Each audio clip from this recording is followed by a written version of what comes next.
ரெண்டு பேரும் மண்ணு மாதிரி நிக்கிறீங்களே, எனக்கு பைத்தியமே பிடிச்சிரும் போல் இருக்கு. என்னாச்சு? பைத்தியமே பிடிச்சிருச்சா?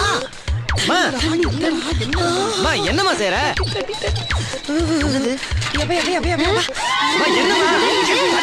தண்ணி எடுத்து ஊத்துறா. எதுக்குமா? தள்ளு தள்ளு தள்ளு.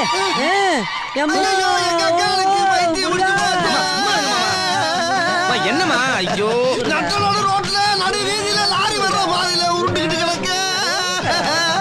ஐயோ ஐயோ, பயத்துல எங்க அக்காளுக்கு பைத்தியமே பிடிச்சு போச்சு. நான் என்ன பண்ணுவேன்? தூக்குற ஆஸ்பத்திரிக்கு. அட எருமைகளா, உங்க மாமாவை ஏமாத்துறதுக்காக தான் அங்க பிரதர்ஷனம் பண்ற மாதிரி நடிச்சுக்கிட்டு இருக்கேன்டா. பாத்தீங்களா மாமா, எங்க அம்மாவோட அறிவை. நீங்களும் தான் இருக்கீங்க கூட பிறந்த. ஆமா, பெரிய அறிவு கொஞ்சம் கம்மி தான்டா. கொலாடியில ஒண்ணு என்ன பண்ண, கோயில் வாசல்ல கோயில்ல உருளணும். என்ன ஓமா வாக்க வேமா.